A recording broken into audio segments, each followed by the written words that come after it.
നമ്മൾ ഇറച്ചിയും കപ്പയൊക്കെ വെക്കുകയും അല്ലെങ്കിൽ ചിക്കൻ കറിയോ അല്ലെങ്കിൽ കടലക്കറിയിലൊക്കെ ഞാൻ ഇടാറുണ്ട് കേട്ടോ. ഇങ്ങനെ മസാല ചൂടാക്കി വെക്കുക. ഇതിപ്പോൾ ഞാൻ മല്ലിപ്പൊടിയും മുളക് പൊടിയായിട്ട് എടുക്കണം. അപ്പോൾ 4 ടീസ്പൂണൊക്കെ, ഇതിപ്പോൾ 4 ടീസ്പൂൺ മല്ലിപ്പൊടി. കരിഞ്ഞു പോകാണ്ട് ശ്രദ്ധിക്കണേ. നമ്മൾ വേറെ എണ്ണയൊന്നും ഒഴിച്ചിട്ടില്ല കേട്ടോ. ചട്ടി ചൂടായിട്ട് വേണമെങ്കിൽ തീ ഓഫ് ചെയ്യാൻ. ഞാൻ ജസ്റ്റ് ഒന്ന് ഭയങ്കര കുറച്ച് തീയിലാട്ടോ ഇടുന്നേ. ആ ചട്ടി ഒന്ന് ചൂടായിട്ടപ്പോൾ നമ്മുടെ കളർ മാറണം, നമുക്ക് കാണാൻ പറ്റും പൊടിയുടെ. കരിഞ്ഞു പോകാതെ പ്രത്യേകം ശ്രദ്ധിക്കണേ. എണ്ണയൊന്നും ഇല്ലാത്ത തന്നെ കരിയാൻ സാധ്യത. പക്ഷേ ഇങ്ങനെ മസാല ചൂടാക്കി വെച്ചത് ഇട്ട് കറി വയ്ക്കുമ്പോൾ നല്ല ടേസ്റ്റായിട്ട് ഒരു വറുത്തരച്ച കറിയുടെ ഒക്കെ ടേസ്റ്റ് വരും.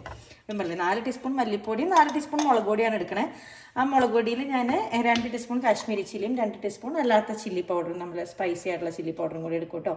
അപ്പോൾ ഇങ്ങനെ ചൂടാക്കി വെച്ചേക്കും. അപ്പോൾ വെച്ചിട്ട് നമ്മൾ കറി ഉണ്ടാക്കി കഴിഞ്ഞ് കഴിയുമ്പോൾ ഇതങ്ങ് ഇട്ടാൽ മതി. അപ്പോൾ നല്ല ടേസ്റ്റാണ്. കപ്പ ഇറച്ചി വെക്കുമ്പോൾ, ചിക്കൻ നമ്മൾ ഗ്രേവിയിൽ കറി വയ്ക്കുമ്പോൾ, അല്ലെങ്കിൽ കടലക്കറിയൊക്കെ നമ്മൾ ബ്രേക്ക്ഫാസ്റ്റിനായിട്ട് ഉണ്ടാക്കില്ലേ, അപ്പോൾ നമുക്ക് ഇച്ചിരി ഗ്രേവി വേണം കേട്ടോ. അപ്പോഴൊക്കെ നമ്മളിങ്ങനെ ചെയ്യാറുണ്ട് കേട്ടോ.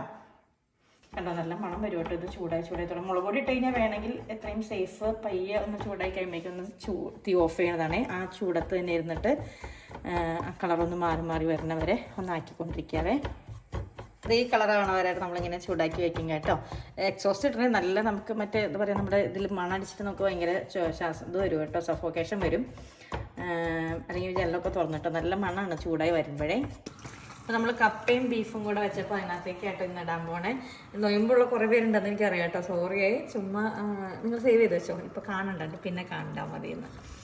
അപ്പോൾ നമ്മുടെ ഈ പൊടി ഇട്ട് കൊടുത്ത് കഴിയുമ്പോൾ ആ കളറും ഒരു നല്ല കളറിലേക്ക് വരികയും ചെയ്യും. നല്ലൊരു വറുത്തരച്ച പോലത്തെ ഒരു ഫ്ലേവർ വരും കേട്ടോ. അതുകൊണ്ട് ബാക്കിയുള്ള പൊടി ഞാൻ ഒരു ഡബയിലാക്കിയിട്ട് എടുത്ത് വയ്ക്കും കേട്ടോ. അപ്പോൾ നമ്മളെല്ലാം ഇത് സവാളയൊക്കെ ഇട്ട് വഴറ്റി എല്ലാം കഴിഞ്ഞിട്ട് മിക്സ് ചെയ്ത് കഴിയുമ്പോഴാണ് ഈ പൊടി ഇട്ടിട്ട് ഒന്ന് ഇളക്കി കൊടുക്കുക. ഇതാണ് നമ്മുടെ മസാലക്കപ്പ.